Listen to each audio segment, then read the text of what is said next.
అందరికీ ఈరోజు నేను మీ అందరితో ఒక ఇంట్రెస్టింగ్ ట్రిప్ గురించి షేర్ చేసుకుందాం అనుకుంటున్నాను. అయితే మాకు పెళ్ళైన కొత్తలో మేము హాలిడేకి వెళ్దామని చెప్పి ఎక్స్ప్లోర్ చేస్తున్నాము.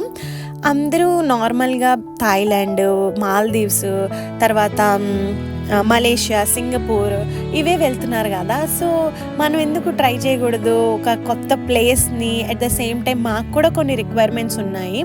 మాకు ట్రిప్ ఏంటంటే చాలా షార్ట్ అండ్ స్వీట్గా అయిపోవాలి. అట్ ద సేమ్ టైం చాలా బ్యూటిఫుల్ థింగ్స్ కూడా ఎక్స్ప్లోర్ చేసాము అన్న ఎక్స్పీరియన్స్ మాకు ఉండాలి. కాబట్టి మేము అలా సెట్ చేయడం స్టార్ట్ చేస్తే మాకు ఫిజీ కంట్రీ గురించి చాలా ఇంట్రెస్టింగ్గా అనిపించింది.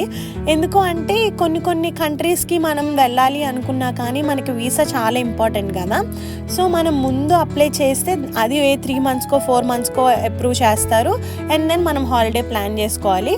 బట్ ఇలాంటి కొన్ని కంట్రీస్ ఉంటాయి, మనకు వాటికి ఏంటంటే వీసా అక్కర్లేదు, ఆన్ అరైవల్ వీసా తీసుకోవచ్చు.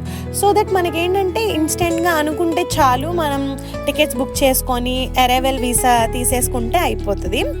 అండ్ ఫిజీకి ఇండియాకి చాలా దగ్గర రిలేషన్షిప్ కూడా ఉంది. అది కూడా నేను అక్కడికి వెళ్ళిన తర్వాతే తెలిసింది.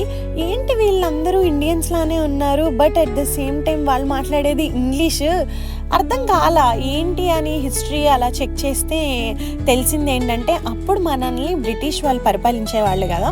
వాళ్ళు మన ఇండియన్స్ని కొంతమందిని తీసుకెళ్ళి ఆ కంట్రీలో వదిలేశారంట. సో అక్కడ ఉన్న వాళ్ళతో ఎవరితోనైనా మాట్లాడితే వాళ్ళు చెప్పేది ఏంటంటే మా తాతలు, వాళ్ళ తాతలు వాళ్ళందరూ ఇండియన్సే, వాళ్ళకి తెలుగు వచ్చు, మాకు మాత్రమే ఇంగ్లీష్ వచ్చు. ఎందుకంటే బ్రిటిష్ వాళ్ళు మమ్మల్ని తెచ్చి ఇక్కడ వదిలేశారు, అందుకనే మేము చూడటానికి ఇండియన్స్ లానే ఉంటారు, బట్ మాట్లాడేది ఇంగ్లీష్.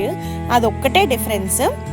మనుషులు చాలా మంచిగా ఉన్నారు, ఎంత లైక్ హాస్పిటాలిటీ మెయింటైన్ చేస్తున్నారు, హెల్ప్ చేస్తున్నారు, ఏదైనా అడిగినా చేసినా.